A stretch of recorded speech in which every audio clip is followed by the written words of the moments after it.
Welcome back. ఏ రాష్ట్రంలో చూసినా దేశం మొత్తం సంబంధించి మాట్లాడుకున్నా కూడా అప్పు అనేటువంటి అంశం ప్రతిపక్షంలో ఉన్నప్పుడు ఒక లెక్క, అధికార పక్షంలో ఉన్నప్పుడు మరో లెక్క అన్నట్టు కొనసాగుతున్నటువంటి సిచ్యువేషన్ కనిపిస్తోంది. ప్రస్తుతం తెలంగాణలో ఎన్నికలకు ముందు అప్పు సంగతికి సంబంధించి పలు విమర్శలు అప్పటి అధికార పక్షం పైన మనం విన్నాం. ఇప్పుడున్నటువంటి అధికార పక్షం పైన అప్పుకు సంబంధించినటువంటి లెక్కలు, విమర్శలు ప్రస్తుతం మనం వింటున్నాం. అండ్ దాంతోపాటు సెంట్రల్ అప్పు కావచ్చు, at the same time GST వసూళ్లకు సంబంధించి కావచ్చు. సో వీటన్నిటితో సామాన్యుడు ఉక్కిరి బిక్కిరి అవుతున్నారు అన్నటువంటి ఒక కథనం ప్రచురించబడ్డం ఇవాళ మార్నింగ్ నేను కూడా చదివి ఉన్నాను. సో మాట్లాడదాం, గెస్టులు కూడా సిద్ధంగా ఉన్నారు.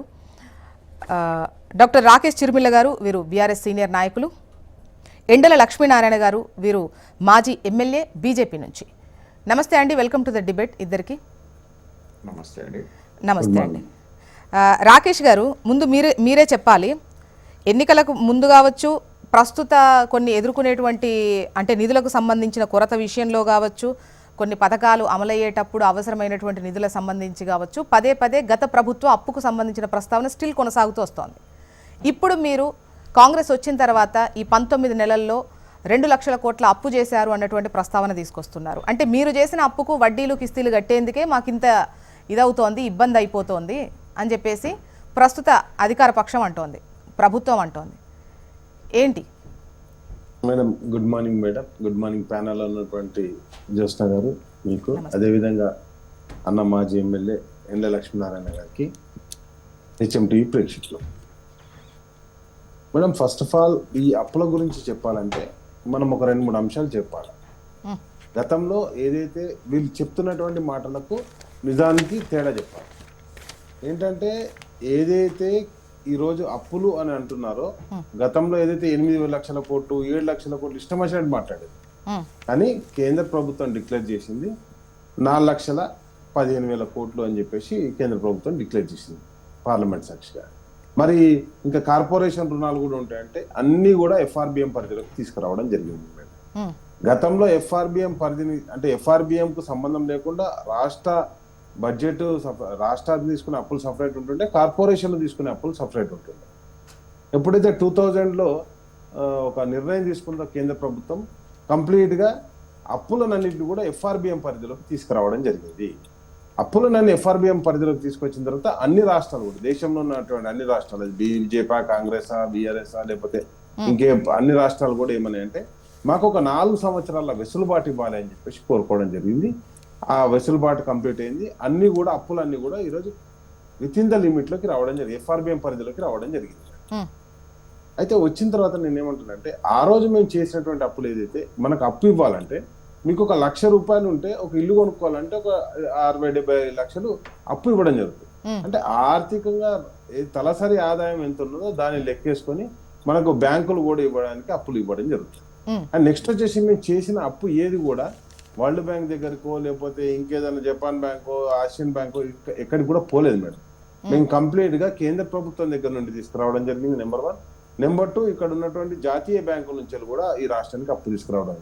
అవి దేనికి తీసుకురావడం జరిగింది అంటే మనం చూసాం. నేను ఏమంటానంటే అది మిషన్ భాగీరథ కావచ్చు, కాళేశ్వరం ప్రాజెక్టు కావచ్చు, లేకపోతే హైదరాబాద్ డెవలప్మెంట్. ఓకే రాకేష్ గారు అప్పుడు చేశారు, ఎఫ్ఆర్బిఎం పరిధిలోకి వచ్చింది. ఓకే, ఇప్పుడు మీరు కూడా కార్పొరేషన్స్ కు సంబంధించి విడిగా గ్యారంటీ అప్పులు విడిగా అవేం చూపించట్లేదు కదా, మొత్తం కలిపి చెప్తున్నారు. బట్ మీకున్నటువంటి మీరు చేసినటువంటి 4 లక్షల కోట్ల అప్పు ఏదైతే ఉందో వాటిని మాత్రం మిగతా ప్రభుత్వం చేసినటువంటి అప్పు ఒక లెక్క చూపిస్తారు, కార్పొరేషన్ అప్పులు, గ్యారంటీ అప్పులు ఇవన్నీ కలపకుండా చూపిస్తున్నారు అనేది వాళ్ళది.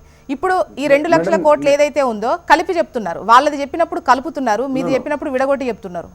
మేడం, నేను ఏమంటున్నా అంటే కార్పొరేషన్ అప్పులు సపరేట్ అనేటివి లేవు. ఈరోజు మీకు స్పష్టంగా చెప్తున్నా, కేంద్ర ప్రభుత్వం ఎప్పుడైతే ఎఫ్ఆర్బిఎం పరిధిలోకి అన్ని అప్పులను తీసుకురావడం జరిగిందో, తీసుకొచ్చినప్పుడు అన్ని అప్పులు కూడా ఎఫ్ఆర్బిఎం పరిధిలోనే చేయాలి. ఏ రాష్ట్ర ప్రభుత్వమైనా, తెలంగాణ రాష్ట్ర ప్రభుత్వం అని కాదు. ఒకవేళ ఎఫ్ఆర్బిఎం పరిధిని సడలిస్తే, మొన్న ఏదైతే బంకంచెర్ల ప్రాజెక్టుకు చంద్రబాబు నాయుడు గారు చేసిన రిక్వెస్ట్ అది కదా, మాకు ఎఫ్ఆర్బిఎం పరిధిని సడలించి మేము ఒక 40,000 కోట్లు అప్పు తీసుకునే ఫెసిలిటీ మాకు ఇవ్వండి ప్రాజెక్టు మీద అని చెప్పేసి ఆయన కేంద్రానికి విజ్ఞప్తి చేశారు. ఈరోజు ఏ రాష్ట్రం చేయాలన్నా కానీ ఎఫ్ఆర్బిఎం పరిధిలోకి లోబడే అప్పులు చేయాలి. కాబట్టి ఈ రోజు కాంగ్రెస్ పార్టీ చేసిన అప్పులు కూడా ఎఫ్ఆర్బిఎం పరిధికి లోబడే అప్పులు తీసుకురావడం జరిగింది. 2 లక్షల కోట్ల అప్పులు తీసుకొచ్చిన ఆ అప్పులు కేంద్రం ఇచ్చినటువంటి బడ్జెట్ లోపల ఇక్కడ కార్పొరేషన్ అప్పులు వేరే అప్పులు అని సపరేట్ ఉన్నాయి మేడం. అది అంటే మనం సబ్జెక్ట్ కరెక్ట్ గా పోవాలి ప్రజల్లో. కాబట్టి నేనేమంటానంటే ఏ అప్పులు చేసినా కానీ ఎఫ్ఆర్బిఎం పరిధికి లోబడే అప్పులు చేయాల్సింది ఉంటది. ఈ రోజు ప్రశ్నిస్తుంది ఏంటంటే అప్పులు ఎందుకు చేసిర్రు అని చెప్పేసి ఎవరు కూడా అనట్లేదు. అప్పులు చేసిన డబ్బులు ఎక్కడ ఖర్చు పెట్టారు, దేని మీద ఇన్వెస్ట్ చేశారు, ఇప్పుడు మేము దేని మీద ఇన్వెస్ట్ చేశామో అవన్నీ కూడా మీకు ప్రూఫ్స్ ఉన్నాయి డైరెక్ట్ గా. మీకు కావాల్సినటువంటి అప్పులు అవన్నీ కూడా దేని గురించి చేశామో చెప్పడం జరిగింది. కాబట్టి ఇప్పుడు కాంగ్రెస్ అధికార ప్రతినిధి డాక్టర్ కొనగల మహేష్ గారు కూడా జాయిన్ అయ్యారు డిబేట్ లో. మరి వారి దగ్గర నుంచే సమాధానం తీసుకుందాం. అసలు అప్పే పుట్టట్లేదని అంటున్నారు. చేసిన అప్పు మాత్రం పెద్దగా, ఒకవేళ చేస్తే మాత్రం గట్టిగానే చేశారు. 19 నెలల్లో 2 లక్షల కోట్ల అప్పు తెచ్చారు. ఇట్లే కనుక కొనసాగితే ఈ టర్మ్ అయిపోయేసరికి మీరే ఒక 6 లక్షల కోట్ల అప్పు చేస్తారు అని చెప్పేసి బీఆర్ఎస్ నేతలు అంటున్నారు. ఫస్ట్ ఆఫ్ ఆల్ ప్రపంచం అంతా ఒక దిక్కు పోతే బీఆర్ఎస్ పార్టీ టీ న్యూస్ నమస్తే తెలంగాణ ఇంకో దిక్కు పోతుంది. ఇలా మీరు నమస్తే తెలంగాణలో వడ్డీ వండించిన వార్తను తీసుకొని చర్చకు పెట్టిండ్రు. ఇది నమస్తే తెలంగాణకి అసలు క్రెడిబిలిటీ ఉందా? ఇందులో ఒక వార్త పబ్లిష్ అందులో చేస్తేనే పెట్టామన్న రూల్ ఎక్కడదండి. ఇప్పుడు అంశాన్ని తీసుకున్నప్పుడు అది చూసి పెట్టామా? ఇంకొకటి చూసి ఒక్క నిమిషం రాకేష్ గారు ఇప్పుడు ఒక్క నిమిషం ఎందులోనైనా రాసుకోనియండి. వాళ్ళు ఎలా అన్నా రాసుకోండి. ఒకటి మీరు అడిగారు కాబట్టి విషయానికి వస్తున్నా. రైట్, నేనేమంటున్నా, వారు 4 లక్షల కోట్ల అప్పు అని ఏమంటారు, నేనేం 4 లక్షల కోట్ల అప్పు అంటే ఓకే అని చెప్పలేదే. అదే వారు అంటున్నారు 4 లక్షల కోట్లు, కాకపోతే 8 లక్షల 20,000 కోట్ల అప్పు నికరంగా వాళ్ళు మా మీద ఎత్తిపోయినరు. 65 ఏళ్ళ సీమాంధ్ర పాలనలో అయిన అప్పు 67,000 కోట్లు ఉంటే తెలంగాణ 10 ఏళ్లలో కేసీఆర్ అవినీతి కారణంగా జరిగినటువంటి అప్పు కాళేశ్వరం అనే 1 లక్ష కోట్ల పేరుతో జరిగిన అప్పుతో కలిపి 8,20,000 కోట్లు. ఇది అధికారిక లెక్కలు, ఇవేమీ కాకమ్మ కబూర్లు కాదు.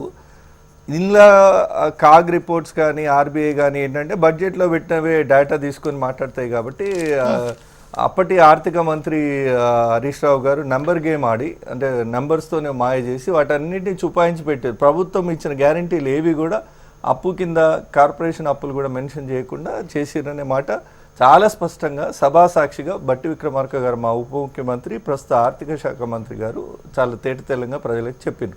అవి సభ రికార్డులు ఉన్నాయి, వెళ్ళి చూడొచ్చు. ఆ ఛాలెంజ్ చేసినప్పుడు మరి ఇది ఎందుకు దాచిపెట్టినావు హరీష్ రావు గారు అని ఛాలెంజ్ చేస్తే దానికి వాళ్ళ నుంచి సమాధానం లేదంటే అప్పులు తెస్తారు కానీ ప్రజల్ని మభ్య పెడతారు అనే ధోరణిలో వాళ్ళ గత ప్రభుత్వం జరిగింది. ఇప్పటికి కూడా గవే అబద్ధాలు వాళ్ళ వేయడానికి అందరూ సిద్ధమై వస్తున్నారు. బట్ నేనేమంటున్నా అంటే ఎస్, ఈ రాష్ట్రాన్ని మిగులు బడ్జెట్తో మొదలైన ఈ రాష్ట్రాన్ని, 65 ఏళ్ళ ఆంధ్ర పాలనలో మిగులు బడ్జెట్తో మొదలైన ఈ రాష్ట్రాన్ని అప్పుల ఊబిలోకి దించి ఆగం చేసినటువంటి కేసీఆర్ 10 ఏళ్ల పాలన తర్వాత విధ్వంసమైన ఈ రాష్ట్రాన్ని, లూటీ కాబడిన ఈ రాష్ట్రాన్ని, ఆర్థికంగా అధోగతి పాతాళానికి పడిపోయిన ఈ రాష్ట్రాన్ని పైకి లేపి తెలంగాణ ఆత్మగౌరవాన్ని నిలబెట్టే ఒక ఆలోచన ఈ రాష్ట్ర ప్రభుత్వం ముందడుగు వేస్తున్న క్రమంలో వారు 8.5 లక్షల కోట్ల అప్పులు చేసి సృష్టించిన ఆదాయం ఏమన్నా ఉందా అంటే అది నెలకు 18,000 కోట్లు రమారమి మనకు ఆదాయం వస్తుంది. అంటే వివిధ ట్యాక్స్ల పేరునో ఇంకా రిజిస్ట్రేషన్ల పేరునో ఏ రకంగా. సో ఈ 18,000 కోట్ల ఆదాయం ప్రతి నెల ప్రభుత్వానికి వస్తుంటే చెల్లించాల్సినవి 30,000 కోట్లు ఉన్నాయి. దానిలో వీళ్ళు చేసిపోయినటువంటి దుర్మార్గపు అవినీతి కారణంగా చేసిపోయిన అప్పుల మీద కట్టేటివి కూడా 6,500 కోట్లు ఉన్నాయి ప్రతి నెల. అవి కలిపితే మొత్తం 30,000 కోట్లు మనం కట్టాలి. మహేష్ గారు, అంటే ప్రతి నెల 12,000 కోట్ల అప్పు తెస్తున్నాం. ఇది ముఖ్యమంత్రి గారు బాగా చెప్తా చెప్పారు. నమస్తే గుమస్తా తెలంగాణ. మహేష్ గారు, ఎవరు రాసినా కూడా ఒక క్వశ్చన్ అడిగినప్పుడు వాళ్ళు అడిగారు వీళ్ళు అడిగారు అనవసరం. దానికి మీ దగ్గర విషయం చెప్పండి, అంతేగాని క్రెడిబిలిటీ లేదని సీఎం సార్ చెప్పినప్పుడు సభ విన్నప్పుడు ఆయన 18,000 కోట్ల పై చిలుకు ఆదాయం ఉంది, 22,000 కోట్ల పై చిలుకు కావాల్సింది, 4,000 కోట్లు లోటు ఉంది. దానికోసం అని చెప్పేసి అక్కడ సభకు వచ్చిన వాళ్ళు కూడా మీరు కూడా ఆలోచించాలని ఐ థింక్ సో ఉద్యోగస్తులకు సంబంధించి కావచ్చు ఆ టైంలో అన్నారు. మీరు 30,000 కోట్ల అవసరం. సో ఈ క్రమంలో గతంలో వాళ్ళు ఉన్నప్పుడు కూడా ఇంతే ఖర్చు కదా, ఎవరండి బీఆర్ఎస్ వాళ్ళు ఉన్నప్పుడు వాళ్ళ ఖర్చు తక్కువ ఉండేనా? ఇప్పుడు ఇలా 6,500 కోట్లు ఎవరి వాళ్ళు పెట్టిన పాపమే కదా. 6,000 బొక్కి తినిపోయిన అప్పులకు మేము మిస్తీలు కడుతున్నాం. వాళ్ళ అప్పులు, వాళ్ళు వడ్డీల అప్పులు అవి కట్టారా లేదా? వాళ్ళు ఎవరు? వాళ్ళు చేసిన అప్పులే కదా. సరే అంతకుముందు లేవు కదా. కంటిన్యూ ప్రాసెస్ లో మీరు కడుతున్నారు కదా, నేనేమంటున్నా మీకు వచ్చిన ఎక్కువ ఖర్చు ఎక్కడ, వాళ్ళకు ఖర్చు పెట్టకుండా ఉన్నది ఎక్కడ? వాళ్ళు ఆంధ్రోలు పెట్టిపోయినప్పుడు 65,000 కోట్లే, దానికి రమారమే 500 కోట్లు కట్టి ఉంటారు నెలకు. కానీ వీళ్ళు చేసిన ద్రోహం తెలంగాణకు ఇగో ఈ 6,500 కోట్లు 500 కోట్లు ఎక్కడి 6,500 కోట్లు ఎక్కడి నుంచి తీసుకొస్తారు? సరే, ప్రభుత్వ అవసరాలకు వాళ్ళేమో కోకాపేటలో 100 కోట్లకి ఎకరం వేలం వేసి అమ్మొచ్చు, మేము మొత్తం సుప్రీంకోర్టు దాకా పోయి కొట్లాడితే వీళ్ళేమో వాళ్ళ ప్రైవేట్ రియల్ ఎస్టేట్ ఏజెన్సీలకి అందులోకి 100 ఫీట్ల రోడ్లు వేసుకోవచ్చు. హైదరాబాద్ సెంట్రల్ యూనివర్సిటీ పాత చెప్తా సబ్జెక్టే చెప్తున్నా, వినే ఓపిక ఉండాలి. రాకేష్ గారు, హెచ్యు భూముల విషయంలో కోర్టు దాకా పోయి ప్రజలకు అర్థమైతే ఎవరు గాయ చేస్తారు పూర్తిగా ఇంటే కదా. అది మీ ప్రాబ్లం. ఇప్పుడు మీ నాయకుడికి వినే ఓపిక లేక గీడి దాకా వచ్చింది రాష్ట్రం, మీరు కూడా వినకపోతే ఎట్లా? మీరు కూడా ఇంజనీర్లు చెప్తే కాళేశ్వరం కట్టి 1,00,000 కోట్ల అవినీతి చేసిండు, అడుగడుగున అవినీతి. వినే ఓపిక ఉండాలి. ప్లీజ్ దయచేసి ఎవరి టైంలో వాళ్ళు మాట్లాడండి. ఖచ్చితంగా మీ పాయింట్ నోట్ చేసుకోండి, ఆ టైంలో చెప్పండి. ఉన్నారు కాబట్టి మిమ్మల్ని క్వశ్చన్ కూడా తర్వాత అడగను, మీరు నోట్ చేసుకోండి, అప్పుడు సమాధానం చెప్పండి ప్లీజ్ దయచేసి. మహేష్ గారు, డైరెక్ట్ వాళ్ళు అప్పు చేశారు. చెప్తానమ్మా, ఒక్క నిమిషం ఆగండి. హైదరాబాద్ సెంట్రల్ యూనివర్సిటీ భూముల విషయంలో, పాత భూముల విషయంలో వాళ్ళకి ఎట్లా సెటిల్మెంట్ అయిపోయింది కాబట్టి మేము దాదాపు 10 ఏళ్ళుగా కొట్లాడిన తెగని పంచాయతీని సుప్రీంకోర్టుకి కొట్లాడి తీసుకొచ్చినాము. అది ప్రభుత్వ భూమి అన్నారు. మేము టీజీఐఏసీకి ఇండస్ట్రియల్ ఇన్ఫ్రాస్ట్రక్చర్ కార్పొరేషన్ ట్రాన్స్ఫర్ చేసి అక్కడ ఆర్థిక అభివృద్ధి చేయాలని అక్కడ ఉన్నటువంటి ఉన్న 400 ఎకరాలు ఏదైతే మాట్లాడుతున్నామో దాన్ని మేము డెవలప్ చేసి, తెలంగాణ ఆర్థిక పరిస్థితి ఇట్లా ఉంది కాబట్టి కేసీఆర్ గారు లూటీ చేసి పోయినారు కాబట్టి దాన్ని నిలబెట్టడానికి ఇది అవసరమని మేము భావించినాము. దాని మీద ఏఏ గ్రాఫిక్స్ క్రియేట్ చేసి లేని అబద్ధ ప్రచారాలు చేసి అడ్డుకున్నారు. సో నేనేమంటున్నా, అప్పులు చేసి పోయిందే కాదు, ఈ రోజు జరుగుతున్న అభివృద్ధిని అడ్డుకోవడంలో కూడా బీఆర్ఎస్ ముందుంటుంది. అన్ని అబద్ధాలు. సరే, నేనేమంటున్నా, అబద్ధాలకు ఎవరైనా అంబాసిడర్స్ ఉంటాయి, బ్రాండ్ అంబాసిడర్స్ అంటారు కదా, అబద్ధాలకు ఎవరైనా బ్రాండ్ అంబాసిడర్స్ ఉంటే అది బీఆర్ఎస్ పార్టీ నాయకులు.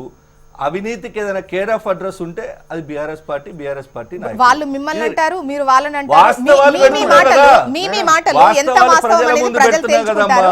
ఒకసారి లక్ష్మీనారాయణ గారు అభిప్రాయమే తీసుకుందాం. లక్ష్మీనారాయణ గారు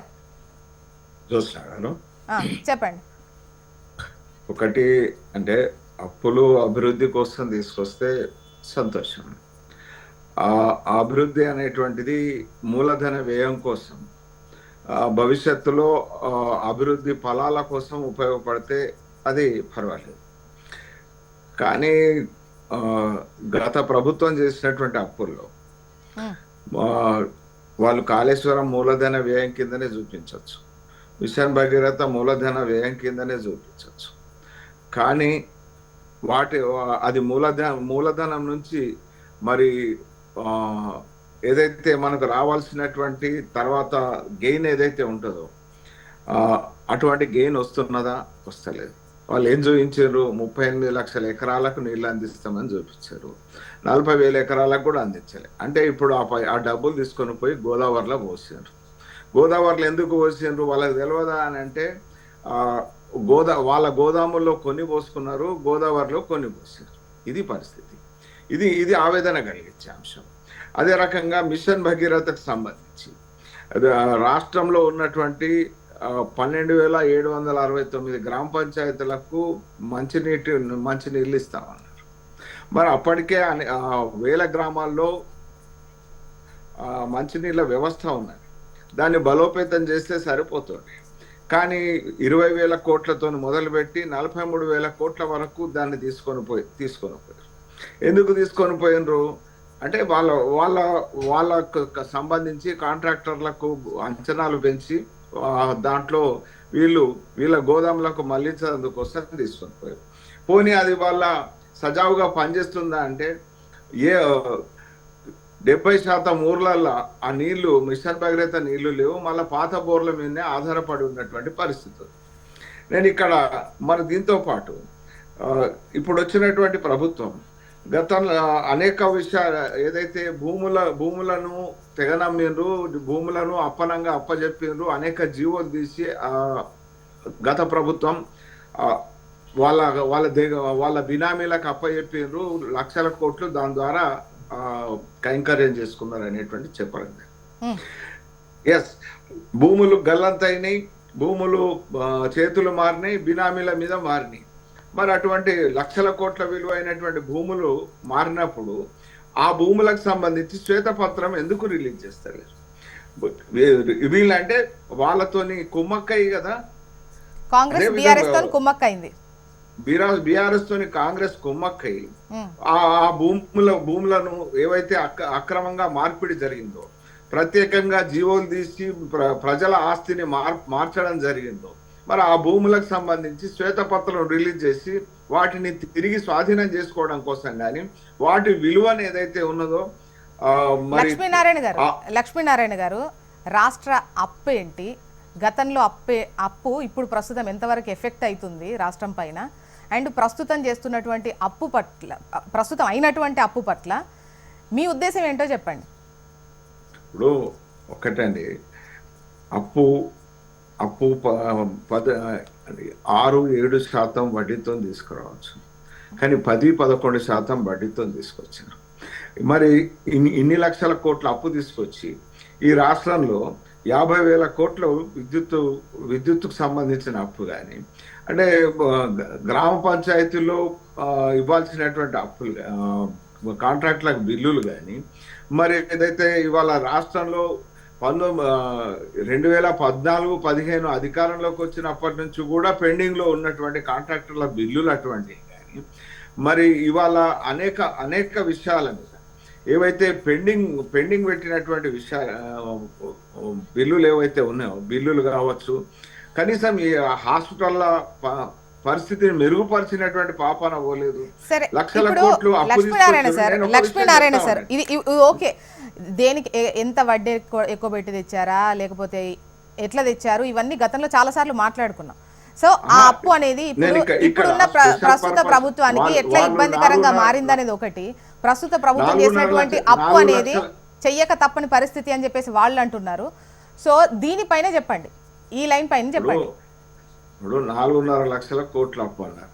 మరి ఆర్థిక శ్వేతపత్రం రిలీజ్ చేసినప్పుడు అక్కడ క్లియర్ గా వివరాలతో సహా చెప్పారు కదా, మరి దాని మీద డిఫరెన్స్ ఆఫ్ ఒపీనియన్ లేదు కదా, ఎందుకు ప్రజలను మభ్యపెట్టేటువంటి ప్రయత్నం చేస్తారు?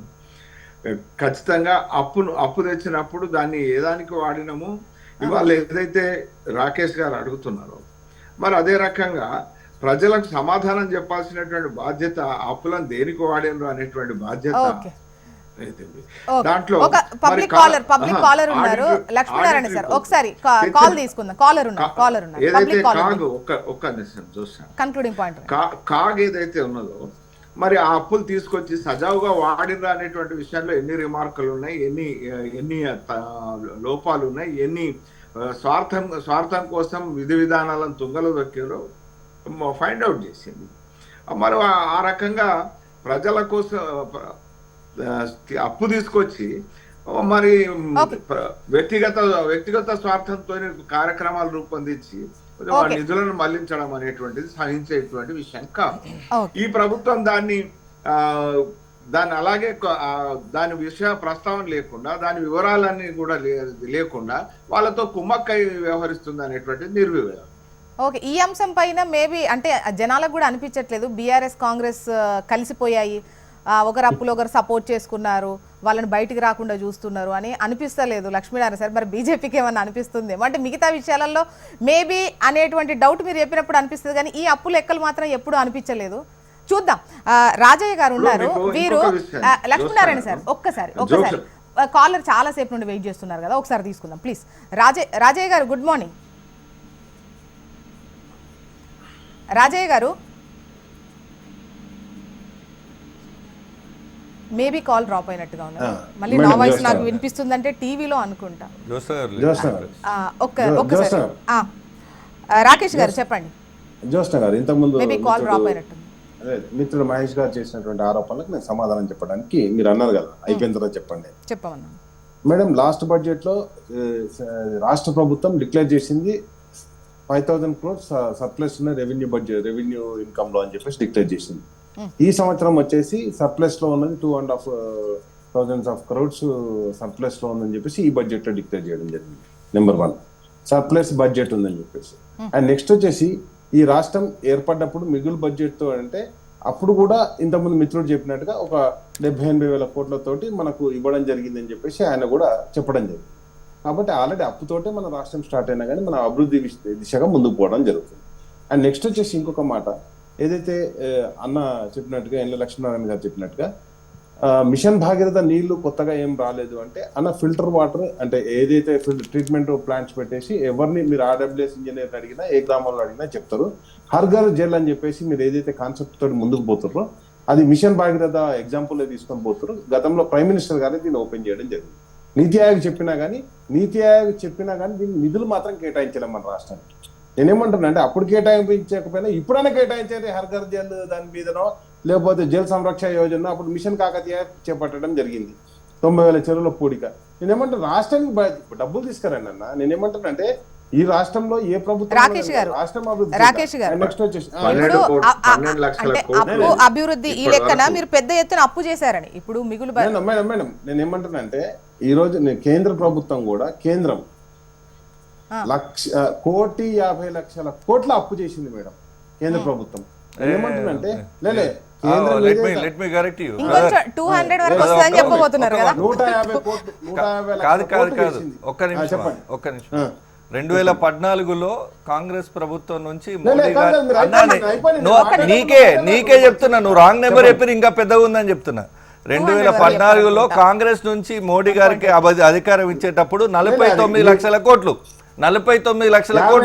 ఇప్పుడు 50 లక్షల కోట్లు ఇప్పుడు 225 లక్షల కోట్లు అంటే దగ్గర 5 రెట్లు పెరిగింది.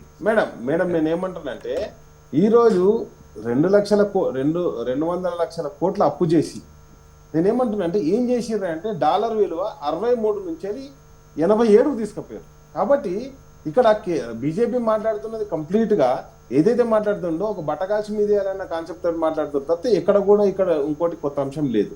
అండ్ నెక్స్ట్ వచ్చేసి నేను ఏమంటానంటే రాష్ట్రానికి కేటాయిస్తున్న నిధులు రాకేష్ గారు అది కాదు క్వశ్చన్ కాదు. రాజయ్య గారు మళ్ళీ కాల్ చేశారు, ఒకసారి తీసుకుందాం. ఆల్రెడీ పాపం డ్రాప్ అయింది. రాజయ్య గారు గుడ్ మార్నింగ్, జగిత్యాల నుంచి కాల్ చేస్తున్నారు వీరు. రాజయ్య గారు గుడ్ మార్నింగ్. మేబీ మన దగ్గర ఒకసారి చూడండి, మేబీ టెక్నికల్ గా ఏదైనా ప్రాబ్లం ఉంటుంది. నేనేమంటున్నానంటే ఈ రోజు స్పష్టంగా ఒకటి చెప్పదలుచుకున్నాను. మేము చేసిన అప్పు దేనికి ఖర్చు పెట్టామని ఈ రోజు రాష్ట్ర ప్రభుత్వం దగ్గర లెక్కలు ఉన్నాయి. రాష్ట్రం ప్రభుత్వంగా కాంగ్రెస్ పార్టీ ఉంది. రాష్ట్రం చేసిన అప్పే తప్పితే వ్యక్తిగతంగా చేసిన అప్పులు కాదు కదా. నేనేమంటున్నా అంటే ఈ రోజు రాష్ట్ర ప్రభుత్వంగా మీరు 2 లక్షల కోట్ల అప్పు ఏదైతే చేశారో దేనికి కేటాయించారు? ఒక ప్రాజెక్ట్ ఏదైనా స్టార్ట్ చేశారా? ఒక సిమెంట్ బస్ ఏదైనా కొన్నారా? ఒక ఇటుక పెళ్లి ఎక్కడైనా పెట్టిరా? దేనికి ఖర్చు అయినాయి? ఇప్పుడు అంత ప్రెస్టీజియస్ గా తీసుకున్నటువంటి కొడంగల్ లిఫ్ట్ కూడా ఇంతవరకు స్టార్ట్ కాలే. కాబట్టి నేనేమంటున్నా అంటే అండ్ ఉద్యోగుల సంఘం మీటింగ్ లో ఏం మాట్లాడారో మనం చూసాం. అప్పు పుట్టట్లేదు, నన్ను కోసుక తింటరా లేకపోతే ఇంకేదో అన్నాడు. ఇక సరే నేను వాటన్నిటికీ పోను, ఎందుకంటే కాబట్టి నేనేమంటున్నానంటే ఈ రోజు మహేష్ గారిని స్పష్టంగా అడుగుతుంది ఏంటంటే కాంగ్రెస్ పార్టీ ప్రతినిధిగా ఇక్కడ ఎవరు వ్యక్తిగతంగా మనం వచ్చి కూర్చున్నది కాదు. కాబట్టి నేనేమంటున్నా అంటే కేసీఆర్ గారిని దూషించడానికే మేము వస్తామంటే అది మీ విఘ్నత. నేను కూడా అదే పని మీద రేవంత్ రెడ్డి గారిని దూషిస్తూ పోదామంటే చూసే వాళ్ళకు కూడా ఎబ్బెట్టుగా ఉంటుంది సబ్జెక్ట్. కాబట్టి మేము చేసినటువంటి అప్పులు, మేము చేసినటువంటి అభివృద్ధి ఈ రోజు స్పష్టంగా కనిపిస్తుంది. రాకేష్ గారు మీరు ఏం అడుగుతున్నారు అంటే వచ్చిన తర్వాత ఈ అప్పు దేనికి కట్టారని అడుగుతున్నారా, లేదంటే ఏం ఖర్చు పెట్టారని అడుగుతున్నారా? Yes exactly. ఓకే, తీసుకుంటా. ఒక చిన్న బ్రేక్ తర్వాత సమాధానం మహేష్ గారి దగ్గర నుంచి తీసుకుంటా ప్లీజ్. జనార్దన్ గారు సూర్యాపేట నుంచి ఉన్నారు. ఈ కాల్ తీసుకున్న తర్వాత మీ వాయిస్ తీసుకుంటాను. జనార్దన్ గారు గుడ్ మార్నింగ్. నమస్కారం మేడం. నమస్తే అండి. నమస్తే, నమస్కారం. చెప్పండి జనార్దన్ గారు. మహేష్ అన్నకు సపరేట్ ఎందుకంటే అండి మహేష్ మంచి అవకాశం వాళ్ళకి ఏం చేయాలంటే గ్రామాలు. జనార్దన్ గారు మేబీ జనార్దన్ గారు ఓకే లేదండి కాల్. సారీ జనార్దన్ గారు, మీ వాయిస్ మధ్యలోనే డ్రాప్ అయింది, వినిపించలేదు. మళ్ళీ తీసుకుంటాం ప్లీజ్. మహేష్ గారు చెప్పండి. ఇంతకుముందు రాకేష్ గారు ఓకే అంటే గత అప్పుకు సంబంధించి వడ్డీ కడుతున్నారు, ఆ లెక్క చెప్తున్నారు. అయితే ఓవరాల్గా ఈ 2 లక్షల కోట్లకు ఆ ఖర్చు ఏంటి, ఎక్కడ ఏం చేశారు అనేది అడుగుతున్నారు. దానిలో మేజర్ షేరు గతంలో తెచ్చిన అప్పులకు, గతంలో వాళ్ళు ఎగ్గొట్టిపోయిన బిల్లులకు, పేద పిల్లలు చదువుకునే స్కూళ్ళకు డైట్ ఛార్జీలు పెంచినాం, మెస్ ఛార్జీలు పెంచినాం, చిన్న చిన్న స్కీమ్లకి ఇస్తున్నటువంటి లోన్, మహిళా సంఘాలకు వాళ్ళు పెండింగ్ పెట్టిన 10 ఏళ్ళుగా వాళ్ళు పట్టించుకొని మహిళా సంఘాలకు ఈరోజు లోన్లు ఇస్తున్నాం. తర్వాత 21,000 కోట్లతో రైతులకు రుణమాఫీ చేసినాం, 9,000 కోట్లతో రైతులకు భరోసా ఇచ్చినాం, లక్షల మంది రైతులకు పండించిన ప్రతి పంటకు క్వింటాల్ మీద 500 రూపాయల బోనస్ ఇచ్చినాం. వాళ్ళు 10 ఏళ్ళుగా మర్చిపోయినటువంటి వ్యవసాయ పనిముట్లు అయిన డ్రిప్ ఇరిగేషన్ సిస్టమ్ అయిన ఇవన్నీ 90% సబ్సిడీతోని వ్యవసాయ పనిముట్లు అన్ని జిల్లాలకు అందుతున్నాయి. సో ఈ కార్యక్రమాలన్నీ ఉత్తగానే గాలికి మా దగ్గర ఏమైనా మంత్రాలునే ఇది నాకు అర్థం కాదు. సో వాళ్ళు విధ్వంసం చేసిపోయిన వాళ్ళు అని కూడా అన్నాను, ఎందుకంటే బీజేపీతో కలిసి వాళ్ళు చేసిన తెలంగాణకు చేసిన ద్రోహం విధ్వంసం నుంచి తేరుకొని విధ్వంసం నుంచి వికాసం వైపు ఈ రాష్ట్రాన్ని నడిపిస్తున్నాం. ఇవన్నీ ఓకే. అంటే నేను ఒక మాట చెప్తాను, అంతకు ముందు కన్నా మీరు డైట్ ఛార్జెస్ పెంచారు, మిగతా ఖర్చులు కూడా మీకు పెరిగాయి. ఇంటిగ్రేటెడ్ స్కూల్ స్టార్ట్ చేసినాం, ఇందిరమ్మ ఇల్లు స్టార్ట్ చేసినాం, అనేక పథకాలు ప్రజలకి, ఆర్టీసీ మహిళా సోదరిమణులు ఫ్రీగా తిరగడానికి ఏర్పాటు చేసిన మహాలక్ష్మి పథకం ఏదైతే ఉందో దానికి దాదాపు 6,000 కోట్లు పైన కట్టాం. ఇవన్నీ రాష్ట్ర ఆదాయాన్ని అన్నిటికన్నా మించి, మీరు ఇప్పుడు టెలిఫోన్ ఆన్ చేశారు కదా, ప్రభుత్వ ఉద్యోగులకు ఒక్కసారి కాళ్ళు ఎవరన్నా రెస్పాండ్ అయ్యి మాట్లాడమనండి. 1వ తారీఖు జీతాలు ఇస్తున్నాం. ఇప్పుడు నవ్వినటువంటి వాళ్ళ ప్రభుత్వం 20వ తారీఖు 15వ తారీఖు 20వ తారీఖు జీతాలు వేసిన రోజులు పోయినాయి. పండుగ పూట ఇది రన్నింగ్ కామెంటరీ మీరు కూడా మీరు చేసినంతసేపు నేను కూడా చేయాలంటే మీరు దానికి ప్రిపేర్ అయ్యి ప్రభుత్వ ఉద్యోగులకు 1వ తారీఖున జీతాలు మేమిస్తుంటే పండుగలు వచ్చినా కూడా పస్తులు ఉన్న రోజులున్నాయి ప్రభుత్వ ఉద్యోగులు. మీరు ఇక్కడ తెలంగాణకు భవిష్యత్ జీతాలు తీసుకోకుండా 1వ తారీఖు 1వ తారీఖు ప్రభుత్వ ఉద్యోగి అనేవాడు 1వ తారీఖు కాదు, నేను గట్టిగా చెప్తా 5వ తారీఖు కూడా జీతం తీసుకోలే, 15వ తారీఖు 20వ తారీఖు అప్పుల పాలైన ప్రభుత్వ ఉద్యోగులు. వద్దు ఇవన్నీ వద్దు, క్రాస్ టాకింగ్ కూడా వద్దు. నేనేమంటున్నా, ప్రభుత్వ ఉద్యోగిని చేసుకోమని చెప్పమను, మీరే చెప్పండి, ఆత్మసాక్షిగా చెప్పండి, నిజాలు చెప్పాల్సి వస్తుంది. డైట్ చార్జెస్ పెంచాయి అంటే కొన్ని పథకాలకు సంబంధించి వాళ్ళకన్నా మీరు ఎక్కువ ఇచ్చారు. అట్ ద సేమ్ టైం వాళ్ళు ఏమంటున్నారంటే వాళ్ళు ఇచ్చినప్పటి కొన్ని పథకాలను కూడా మీరు పట్టించుకోకుండా వదిలేశారు. కొన్ని ఇప్పుడు కిట్ కు సంబంధించి కావచ్చు, బాలికలు కావచ్చు, రైతు బంధువుల మధ్యలో వెళ్ళిపోవడం కావచ్చు,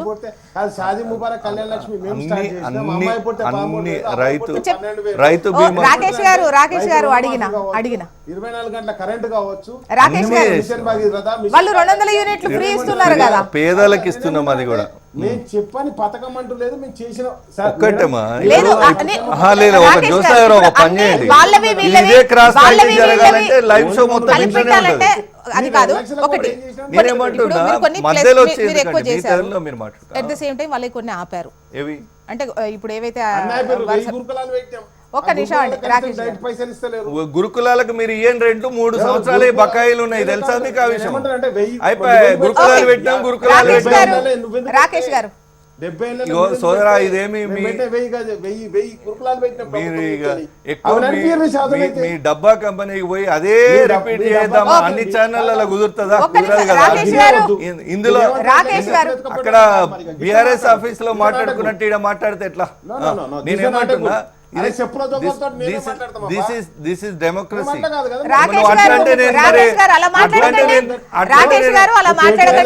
క్వార్టర్ మ్యాన్ తో నేనే మాట్లాడాలి, క్వార్టర్ మ్యాన్ పార్టీతో నేనే మాట్లాడాలి అనాలి. మహేష్ గారు అండ్ రాకేష్ గారు ఇద్దరు ఆగండి. లక్ష్మీనారాయణ గారు నేను ఒకటి చెప్తున్నా, చెప్పండి. ఆయన టైంలో ఆయన్నే మాట్లాడినిచ్చి, మా టైంలో కూడా ఆయన్నే మాట్లాడించి, మరి మేము వచ్చాడు ఎందుకు వాళ్ళనే మాట్లాడింది?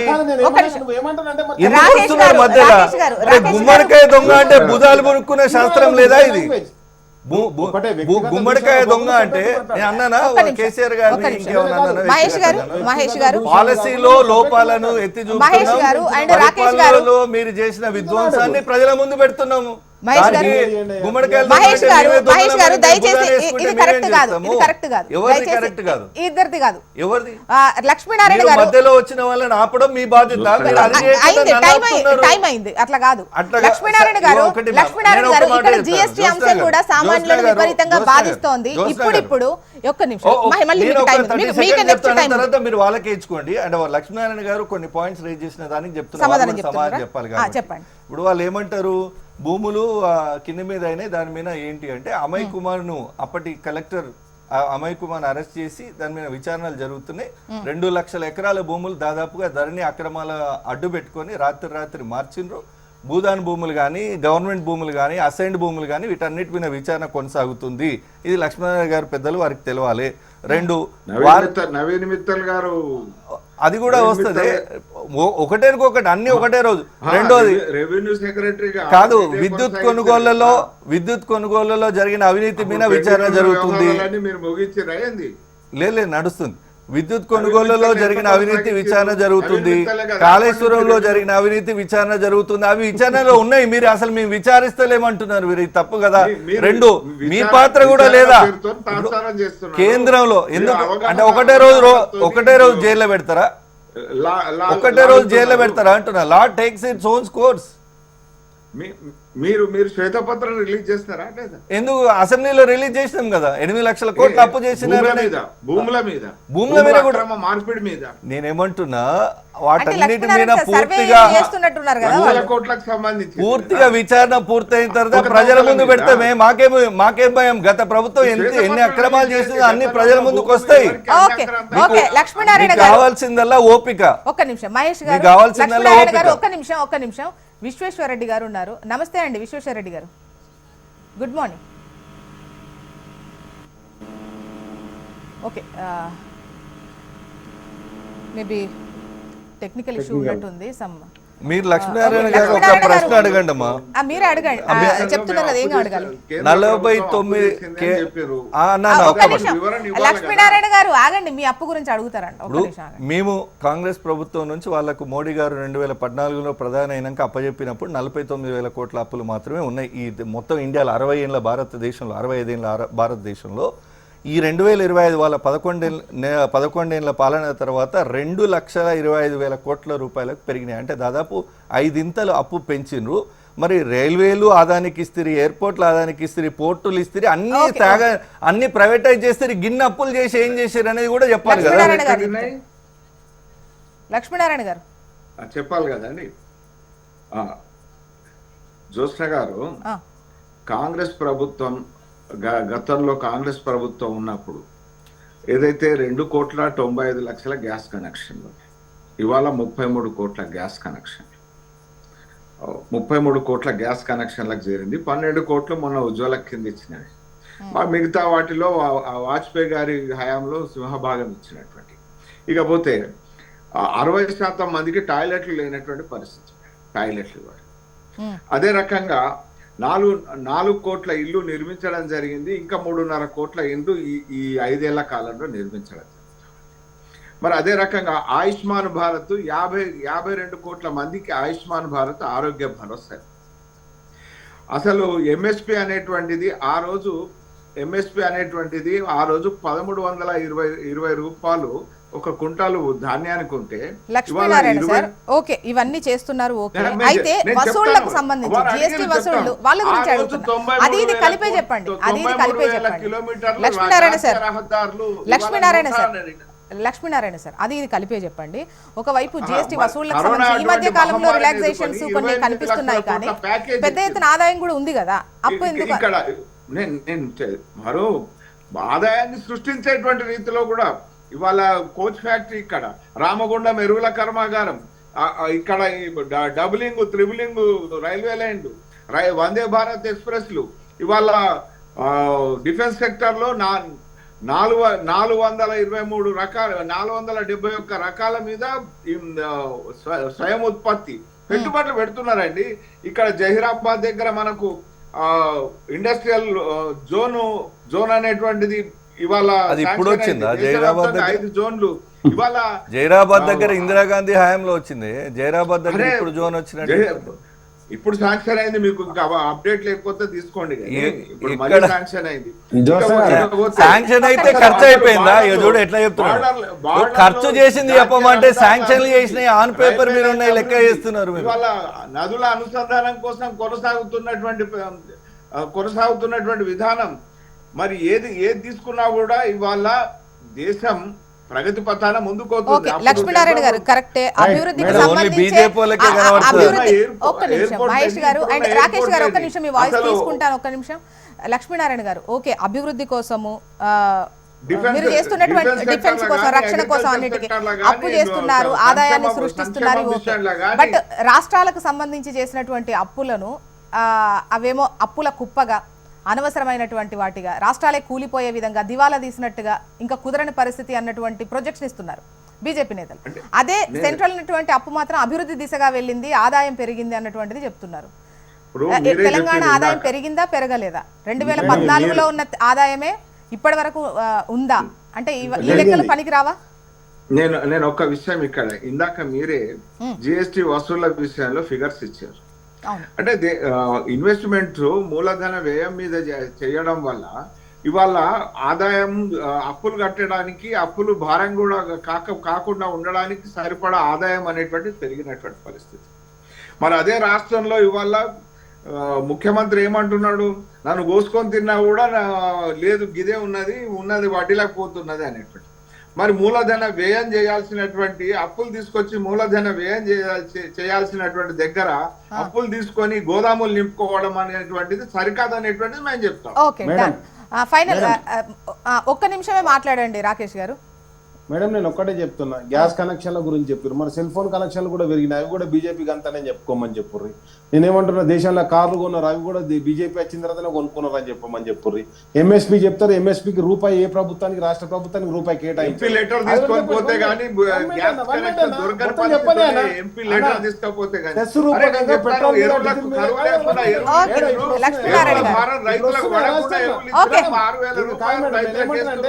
కేంద్రం చేసిన అప్పులన్నీ కూడా రైట్ ఆఫ్ చేయడానికి కొన్ని అదాని కంపెనీకి అంబానీ కంపెనీకి పైసలు కట్టాలనుకున్నాయి తప్పితే నేను ఎక్కడ 25 లక్షల కోట్ల రూపాయలు రైట్ ఆఫ్ చేసారు మేడం. నేను ఒకటే చెప్తున్నా బీజేపీ పార్టీ అసలు బీజేపీ పార్టీ రాకముందు ఎవరి ఇంట్లో టాయిలెట్ లేదు, ఎవరు బోన్ కూడా పోలేదు.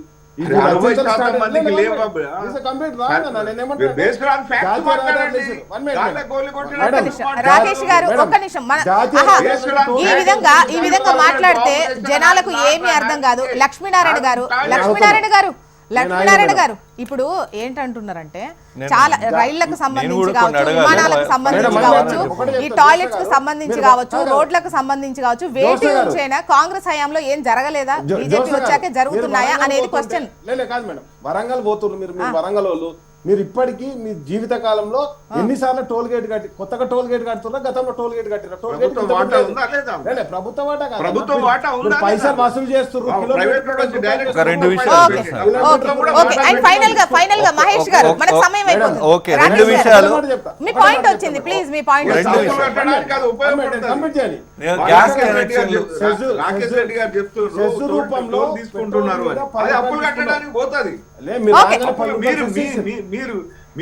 లక్ష్మీనారాయణ సార్ ప్లీజ్, రాకేష్ గారు ప్లీజ్, టైం అయింది, ఒక్క నిమిషం ప్లీజ్. గ్యాస్ కనెక్షన్లు పెరిగినాయి అంటున్నారు, గ్యాస్ రేటు కూడా చెప్పాలి, 450 నుంచి 1100లకు పెంచిండ్రు, అది ఎందుకు చెప్తలేరు? రెండు, రక్షణ వ్యవస్థలో 471 అంశాలు మేమే ప్రొడ్యూస్ చేస్తున్నామని చెప్తున్నారు. సియాచిన్ లో పనిచేసే సైనికులకు ఇచ్చే షూస్ నాశరకమైన షూస్ అని కాగ్ రిపోర్ట్ లో బయట పెట్టింది. ఏదైతే అప్పు అని అన్నామో భూతంగా చూడాల్సినటువంటి అవసరం ఉందా లేదా అనేది ప్రజలు ఆలోచించుకుంటారు. ఎందుకంటే ఎంత ఆదాయం వస్తుంది, ఎంత ఉపాధి లభిస్తోంది, జీవన ప్రమాణాలు ఎలా పెరిగాయి లేదు అన్న దాన్ని బట్టి అప్పు ఉందా, ఉంటే ఫరక్ ఉందా లేదా ప్రజలు నిర్ణయిస్తారు. థ్యాంక్ యూ సో మచ్ అండి డిస్కషన్ లో పాల్గొన్నందుకు మహేష్ గారు, రాకేష్ గారు, లక్ష్మీనారాయణ గారు, థ్యాంక్ యూ అండి. ఇది వాళ్ళ న్యూస్ అనాలిసిస్. చూస్తూనే ఉండండి హెచ్ఎం టీవీ, వార్త ఆగదు, నిజం దాగదు.